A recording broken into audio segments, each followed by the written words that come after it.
হ্যাঁ যুবক তরুণ ভাইয়েরা, রাতের বেলা যে ইউটিউবে ঢুকে নাটক দেখো, সিনেমা দেখো, কানের মধ্যে হেডফোন ঢুকায়া এই যে নাটক সিনেমা গান শোনো, রাতের বেলা যে মেসেঞ্জারে আর হোয়াটসঅ্যাপে কথা বলতেছো, ওই অবস্থায় মৌত হয়ে যেতে পারে কিনা?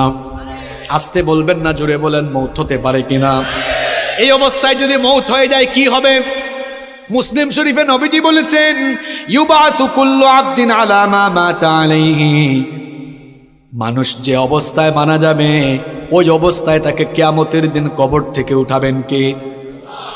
এই যে অনেক যুবক তরুণরা রাতের বেলা নাটক সিনেমা দেখতে দেখতে নাপাক শরীরে নাপাক কাপড়ে ঘুমায়। কেন রে ভাই নাপাক থাকো? এই নাপাক অবস্থায় মৌত হয়ে যেতে পারে কিনা?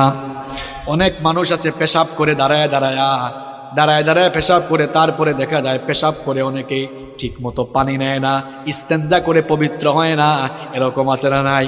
এমনকি সবচেয়ে মজার ব্যাপার হলো, ওয়াজ শুনতে এসেছে, ওয়াজ থেকে যাওয়ার সময় রাস্তার ধারে পেশাব করে পবিত্র হয় না, এই রকম কারবারিও আছে না নাই?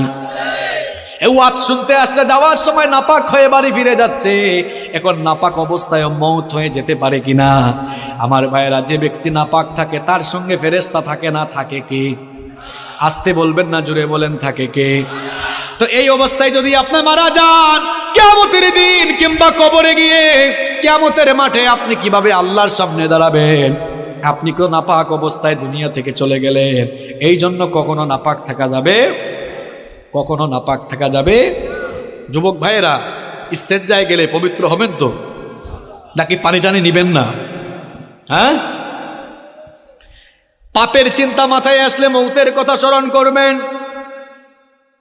মৌতের কথা স্মরণ করবেন, গুনাহ থেকে বাঁচতে পারবেন। যখন দুনিয়ার লোভ লালসা আর গুনাহ করার দিকে আপনার মন বেশি ঝুঁকে যায়, আমি আপনাকে বলবো দুইটা জায়গায় সফর আপনি তখন বাড়ায় দিবেন। জুড়ে কোন কয়টা? আমি কথাটা আবারও রিপিট করছি, শুনেন। যখন পাপের দিকে গুনার দিকে আপনার মন বেশি ধাবিত হয়ে যায়, ঠিক তখনই আপনি দুইটা জায়গায় সফর করবেন। একটা জায়গা হসপিটাল, 2 নাম্বার জায়গা কবরস্থান। হসপিটালে যাবেন, গিয়ে দেখবেন আপনার মতো কত দুনিয়াওয়ালা, কত টাকাওয়ালা, পয়সাওয়ালা লোকেরা, কোটি কোটি টাকা আছে, তাও আইসিইউতে তারা সামান্য একটা দিন আরামে থাকার জন্য হাহাকার করছে, আছে না নাই? যে কালো টাকার জন্য, অবৈধ টাকার জন্য অন্যায় করছেন, গুনাহ করছেন, হসপিটাল গিয়ে দেখেন কত মানুষের টাকা তারে বাঁচাইতে পারে। একটু পর পর আইসিইউ থেকে লাশ বের হচ্ছে।